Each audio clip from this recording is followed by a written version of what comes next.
Party সম্মুখ সারির নেতারা বাংলাদেশকে পরিচালিত করার যোগ্যতা রাখে। সাথী বন্ধুরা, আজকের এই দিনে আমরা বক্তব্য রাখার সুযোগ পেয়েছি। আমাদের বুক ভরা কান্না আছে।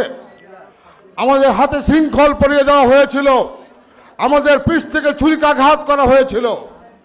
জাতীয় পার্টি করি বলে আমরা নীরবে অন্য কোনো দল আর যাওয়ার সুযোগ নেই বলে আবার জাতীয় পার্টি করি। সাথী বন্ধুরা আমার, শুধু মনোনয়ন বাণিজ্য হয় নাই, কমিটি বাণিজ্য হয়েছে। কমিটি বাণিজ্য বাদ দিয়ে দেওয়া হবে, এই থ্রেড দিয়ে অনেক বাণিজ্য করা হয়েছে। আজকে শরীফা কাদের কথা বলা হয়। শরীফা কাদের উনি কবে থেকে জাতীয় পার্টি করতেন? পার্টির চেয়ারম্যান জিএম কাদের জাতীয় পার্টি করার আগে আমরা জাতীয় পার্টি করি। জাতীয় পার্টির প্রতিষ্ঠাকাল থেকে আমরা জাতীয় পার্টি করি।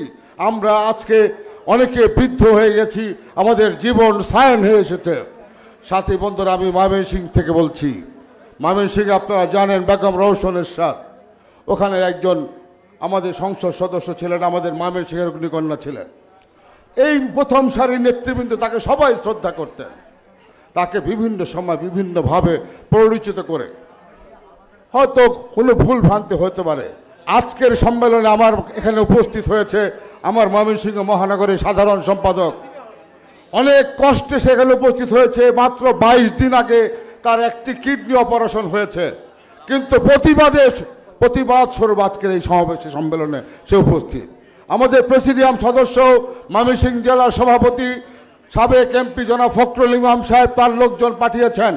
ময়মনসিংহের প্রায় 80% মানুষ এই নেতৃত্বের পিছনে আছে। আপনারা এগিয়ে যাবেন, আপনারা বাংলাদেশের জাতীয় পার্টিকে আবার পুনরুজ্জীবিত করুন। আমার বিশ্বাস আজকে মহাসচিব জনাব চুন্নু সাহেব যে কথা বলেছেন, আমাদের যদি কোনো ভুল ত্রুটি হয়ে থাকে আমরা জাতির কাছে ক্ষমা চাবো, আমরা আমাদের দলের নেতাকর্মীর কাছে ক্ষমা চাবো। শুধু আপনাদের কাছে একটা প্রতিশ্রুতি চাই, সেটি হচ্ছে তৃণমূলের নেতাকর্মীদেরকে আপনারা ভুলবেন না।